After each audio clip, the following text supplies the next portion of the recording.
guys, and welcome back to another DrAce video, and today we're going to be playing MotoGP 23. Today I have crossed the milestone of playing MotoGP 23 for 250 whole hours. So within my time I have learned a lot, and you know what? I think I have some information, guidance and assistance to share with you guys here today. So today we're going to be looking at top 7 things I've learned after 250 hours played within MotoGP 23. On screen will be my controller overlay, so if you want to know what controls I'm running, check out the comment in the comment section below. So first things up on today's agenda, but before we get into the title of this as the acceleration effect, I just want to give a massive shout out to Sergio23 for the brand new controller overlay. Looks absolutely fantastic and it depicts very nicely the DualSense controller that I'm using. So first things first, we all know about the acceleration effect, the pickup effect within MotoGP 23, and I'm going to show you how to tackle it the best way within MotoGP 23. The perfect track for this example is the Saxon Ring. Using a bike that, like the Ducati, with a lot of torque, with a lot of power, really shows you how smooth you have to be with the acceleration. That on the screen right now is your right trigger, the R2 button on the DualSense controller, and as you can see, really gentle throttle movements. The only time you reach full acceleration point is on a straight. Everywhere else is gentle, smooth and controlled. A little bit of a tip I like to give to people, and something that I always tend to do, is to feather the trigger. It's alright to press it a few times, not in rapid succession, but you will see the trigger sort of bounce upwards and downwards, and that's the way I like to find the feeling within the corner. It doesn't make the bike too slippy or too bouncy, it just handles a nice flow of acceleration. Alternatively, you can hold and have a very static amount of acceleration, but with the nature of the bike, tapping the trigger does make the bike travel a little bit better within the corners. Now, something else I want to discuss as well with the acceleration, the pickup effect, is to go in higher gears. Something I've always been doing wrong when I've been playing MotoGP 23 is really pushing everything in lower gears. So if you're in a corner, it's second gear. If it's a really slow corner, it's first gear. It's not really the way you need to do it here in MotoGP 23. Having a higher gear but lower revs actually makes the bike turn in a little bit easier. It seems the effect of the pickup is usually affected mostly by the high revs. So if you're in a corner which you usually tackle second gear with high revs, just try third gear with a low revs, and you will find the bike will turn in a lot easier, a lot smoother within the corners. Now, I'm not going to guarantee that works with every single track or every single corner, but it's worth to try if you find that you just cannot get the bike to stop from standing up into a more neutral position. Definitely give it a try. I found it saved me tons of time, plenty of tenths and seconds, just by adopting that strategy. Ladies and gentlemen, try it. Let me know what you think in the comment section down below, and of course, if you do enjoy the video so far, don't forget to hit the subscribe button.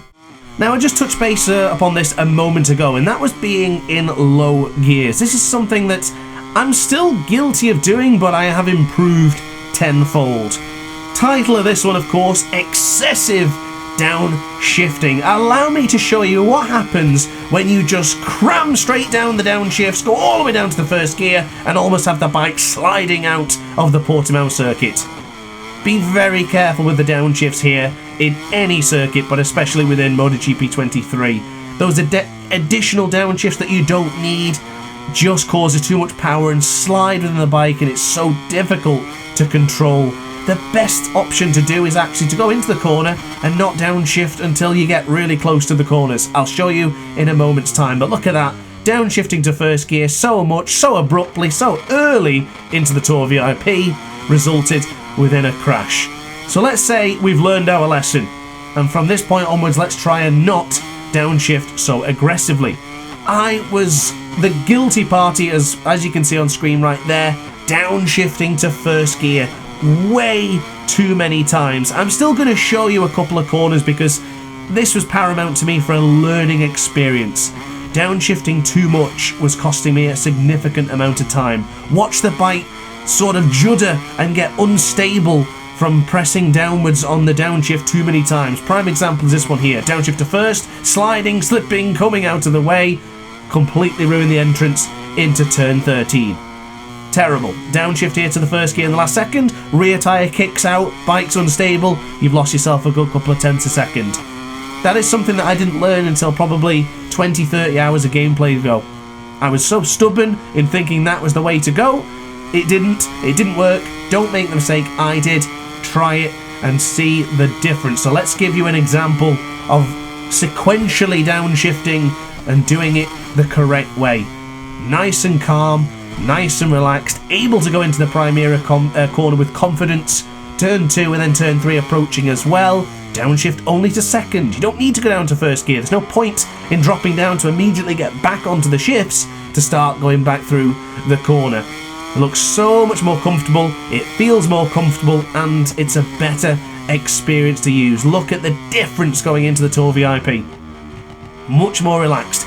It may appear slower, but I can assure you it's the correct way to do it. Smooth is fast, and fast is smooth. So turn 7, we'll do it again into turn 8. My biggest example I want to show you is that turn 13. Downshifting to first gear there was something I was still doing in probably the Red Bull KTM start of this season of my career mode.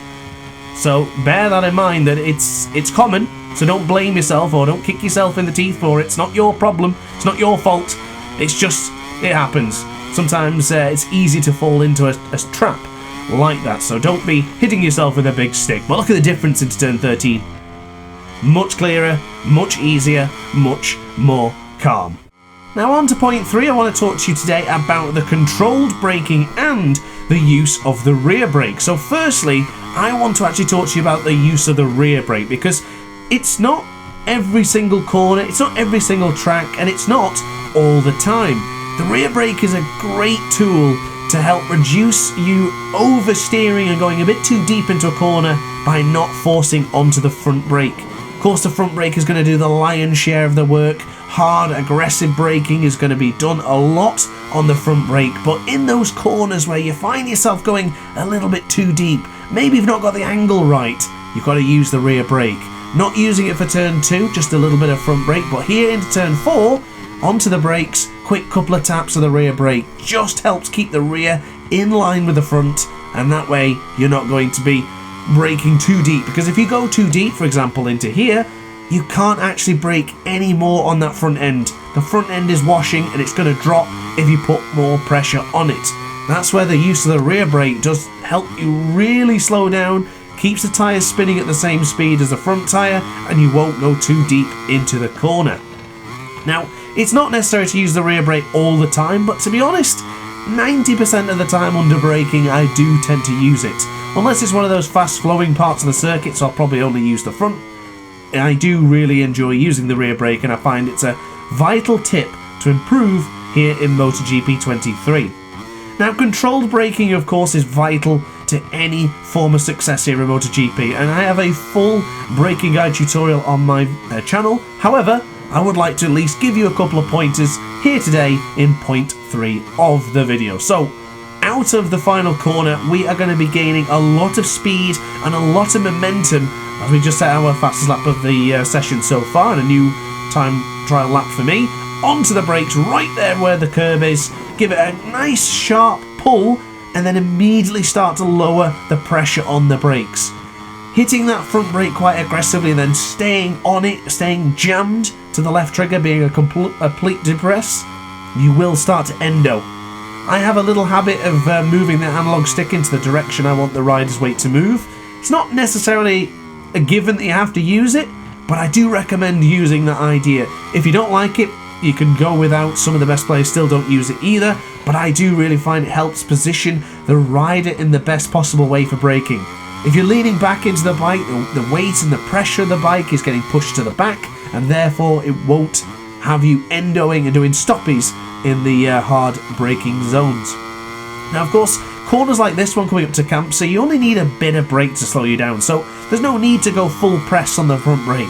Give it a nice half press, and that's just enough to slow you down for that corner. Whereas Lakaisha here for turn 10, really aggressive on the brakes, enough until you start turning in, and then you reduce the brake for the trail brake. Prime example here, just enough to trail brake in, off the brakes, don't touch it again. You're going to see as well, going into turn 13 now, onto the right hand side, bit of brake, just enough to slow you down, just enough to hit the apex, and then back off the power. Back again, off the brakes, back onto the brakes, just enough to slow you down, keep your tyres the apex, and that is how to tackle the brakes in MotoGP 23. So a bit of advice for you guys, and that is to start looking at tyres. Now, you may just only choose the tyres that are recommended to you within the game, what the garage suggests to you. And I would say that's a good thing, and you can't really go wrong with it, but you will be surprised at the times you can find with a tyre that looks to be way too soft. Sometimes it works out well, but the lap time might be good, but you just can't stay on those tyres. Prime example for you is Jerez soft rear tyre is not recommended, but I tried using the soft rear tyre and I found it to be fantastic. I actually found it to be more responsive and have more longevity than the medium rear. I can't say this works for every single track, so that's why I really implore that you try every tyre combination within the game. Don't just go for the recommended tyres, don't just go what you think feels right, try them all. Of course, this can backfire, but there's no shame in that. You'll see on the screen right now, this was a Ace Academy Cup race. I was in 3rd place. I took a gamble with the soft rear, and it's clearly the wrong tyre. Check out to make sure the tyres are asymmetric. If they aren't, then probably don't use that rear tyre, depending on the circuit. But honestly, the best advice I can give you, try them all. Try every single tyre and see what works best for you.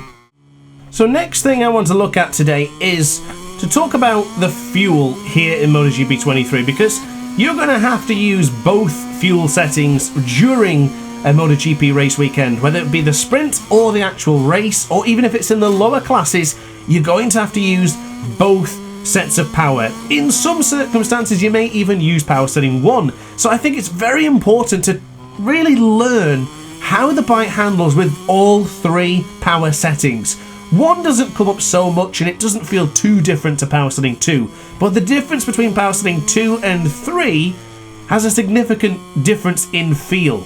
Now, some circuits like Valencia here, you can actually do more or less the same lap times with both fuel settings. You might get a better lap time if you combine them both. For long straights you use power setting 3, and then for the tight, twisty sections from sector 2 onwards to sector 3, and even sector 4 as well, to be honest, here in the circuit Ricardo Tormo, that would ultimately give you a better lap time. Although, with a circuit like Valencia that doesn't have a very long straight, you can actually just use power setting 2. Something I always tend to do, whether it be career mode or racing online against the Aces in the Ace Cups, I always just try and use power setting 3 to get off the line and then utilise power setting 2 from there. Always try and save a little bit in reserve for power setting 3, just in case you need that extra bit of push to get past one of your opposition.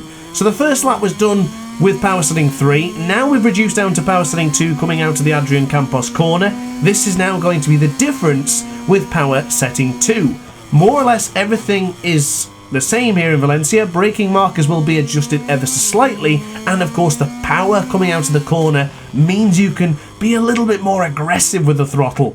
Where you balance the throttle and power setting 3, you don't really need to do that as much when coming out of the corners. You might find it'll be a bit of a misbalance. Some corners you'll go quicker, some corners you'll go slower, but ultimately the lap times will be very similar with both power setting 2 and 3. So if you find yourself just really enjoying time trial more than anything else, I still recommend you should manipulate both power settings. If you're looking to join cups and you're wanting to be competitive within the races, then I think it's imperative to make sure you learn both fuel settings. I feel more comfortable with power setting 2 than I do with power setting 3, and usually my lap times end up looking a little bit better when I've utilised a bit of power setting 2 and 3 at the same time. So my biggest advice for you is to understand the fuel, understand which circuits work well with a certain power option, and implement both into your riding to get A, the perfect lap, and B, the perfect race pace. So into the final corner, I'm still going to be using power setting 2 to get across the line to conclude this lap time, but as you can see on screen, it's going to be really close, and across the line we actually did improve to using power setting 2 throughout the entire lap compared to using power setting 3.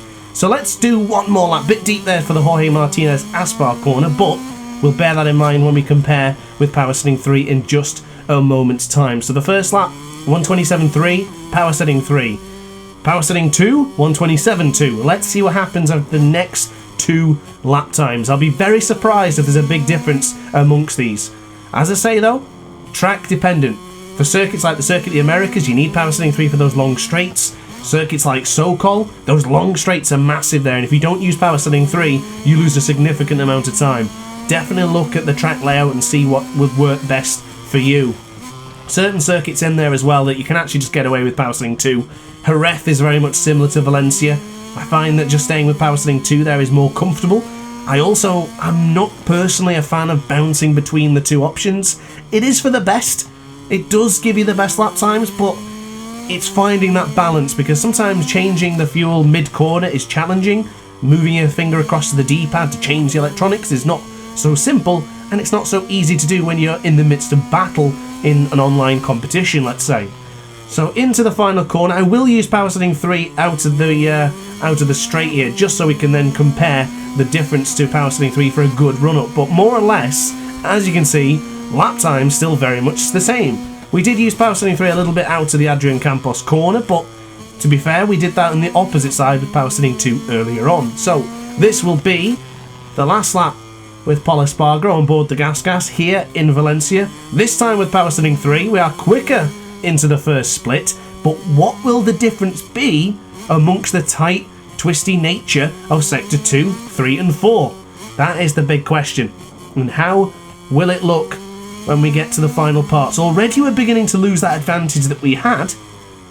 Out of this corner here though, for the Angel Neto corner, we should, in theory, have a bit more power, but still, because of the slight wheel spin, it's not giving us quite the advantage I thought.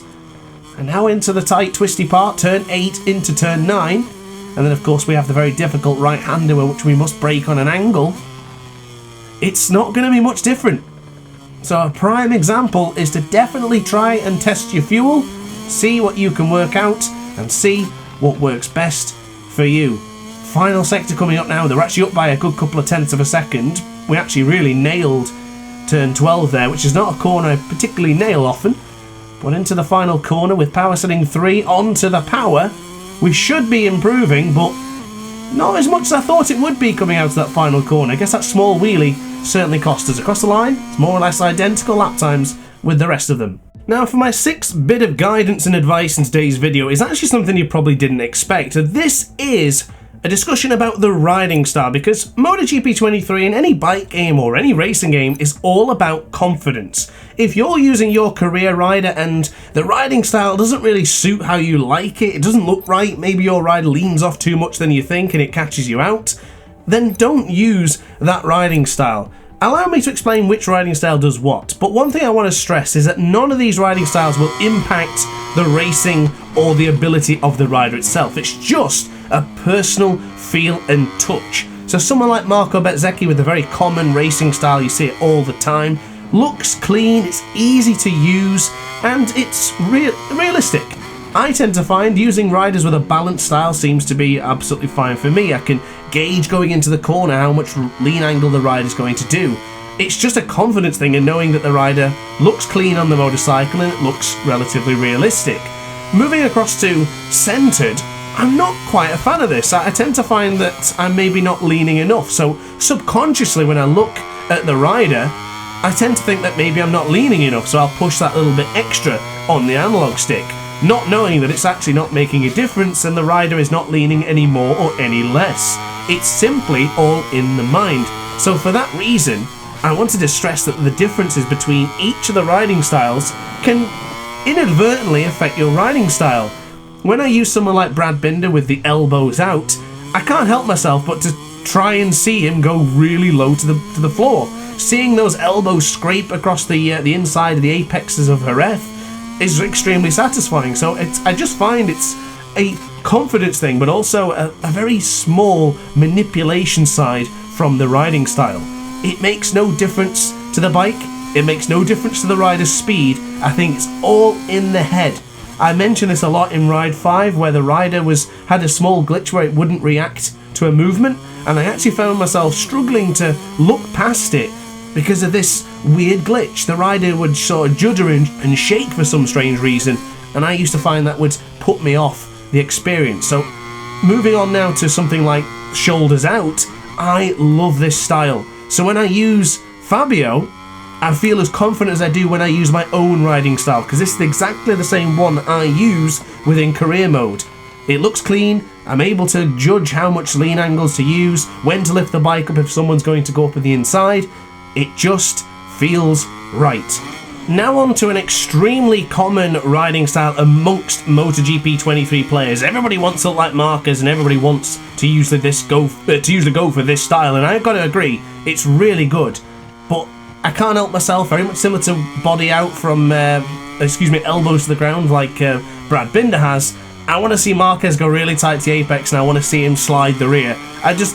It might just be me, but I definitely find it as a subconsciousness to it to impact your riding, and I think it's vital that you find one that works for you, because this old school Alex Rins style, which I don't think's accurate, it's not fair to Alex that he always gets this really old style approach to the corners.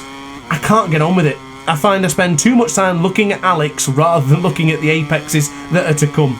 We always look through the corners, but I cannot be distracted, or cannot afford to be distracted, by the hideous riding style of Alex Rins within this game. I know he does it a little bit different in real life, it's not quite accurate in the game, but I would never choose this old school riding style, and I really think it would impact me simply because of the nature of the manipulation of seeing what the rider looks like.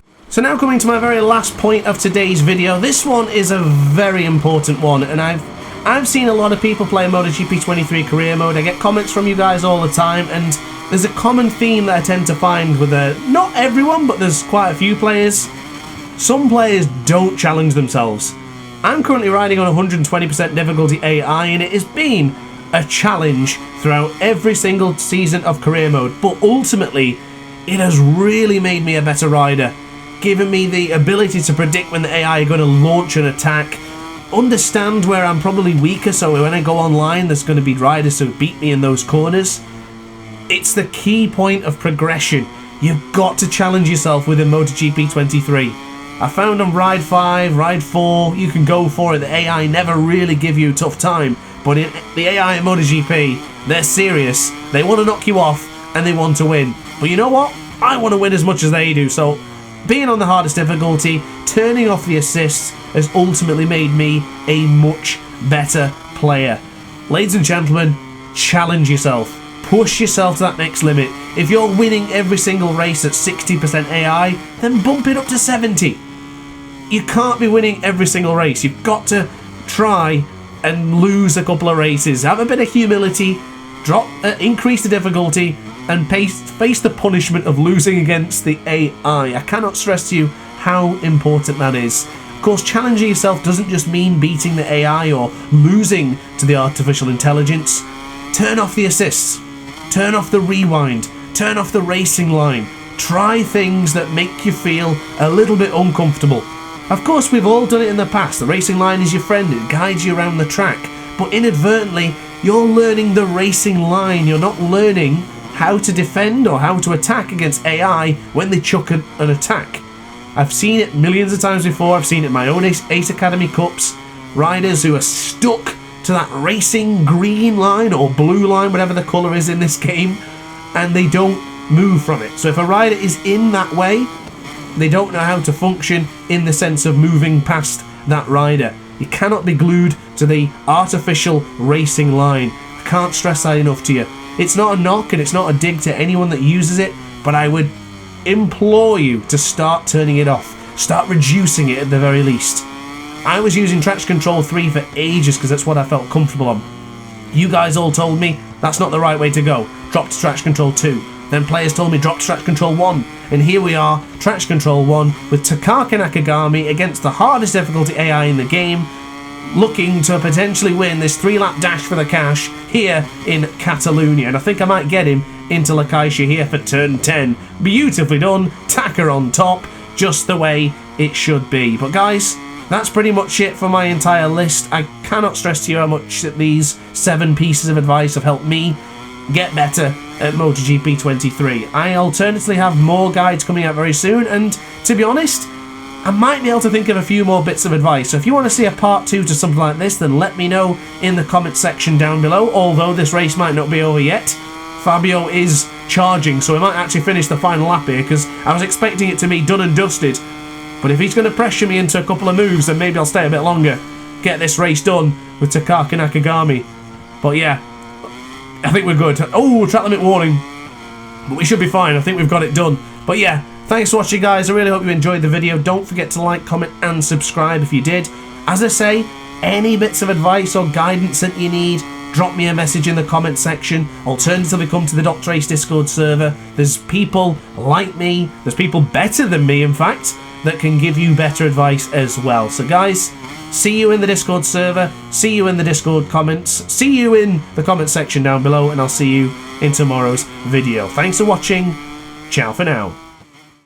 Oh hi, didn't quite see you there. Good to see you're still here. If this video didn't quite set your appetite, then why not watch some more DrAce content by clicking the video shown on screen now. Furthermore, if you would like to follow me on social media, you can do so now with the links down in the description. Consider subscribing so you don't miss a single DrAce video.